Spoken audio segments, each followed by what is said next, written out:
ఈరోజు atomic number, mass number, isotope, isobar గురించి discuss చేస్తాం. Atomic number means the number of protons of an atom. పరమాణు సంఖ్య అంటే ద నెంబర్ ఆఫ్ ప్రోటాన్ల సంఖ్య, ఒక అణువులో ఉండేటువంటి ప్రోటాన్ల సంఖ్యనే పరమాణు సంఖ్య అంటాం. It is denoted by Z. Z is equal to 1 means hydrogen, Z is equal 6 means carbon, Z is equal to 7 is N. Just like Z is equal to is equal to helium. This is the atomic number. పరమాణు సంఖ్య అంటే the number of ప్రోటాన్ల సంఖ్యనే, ఉన్నటువంటి అణువులో ఉండే ప్రోటాన్ల సంఖ్యనే పరమాణు సంఖ్య అంటాం. Mass number,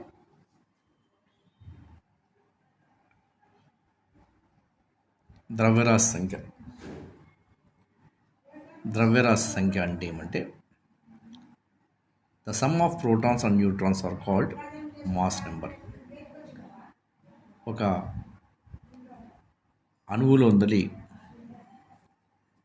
ప్రోటాన్లు మరియు న్యూట్రాన్లను కలిపి వాటిని ద్రవ్యరాశి సంఖ్య అంటారు. ఇది డినోటెడ్ బై క్యాపిటల్ ఏ. మనము ఎగ్జాంపుల్ ద్వారా డిస్కస్ చేస్తాం. ఇక్కడ X is a symbol of element, Z is a atomic number, A is a mass number. Z is a atomic number. Z atomic నెంబర్ని కింది భాగం రాస్తాం, ఏ అనేది పై భాగం రాస్తాం.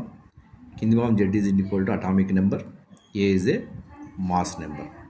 Example nitrogen atomic number 7, mass number is 14. Okay, next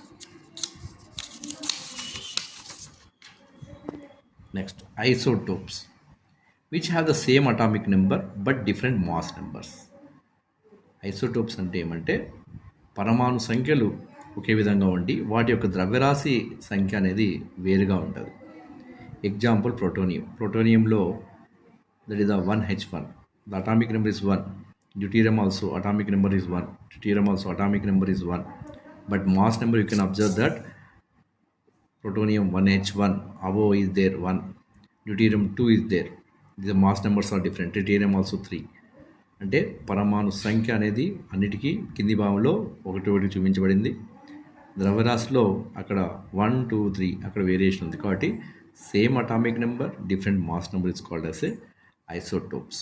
next isobar, the atoms of different element with different atomic number which have the same mass number. The atoms of different element with different atomic number which have the same mass number.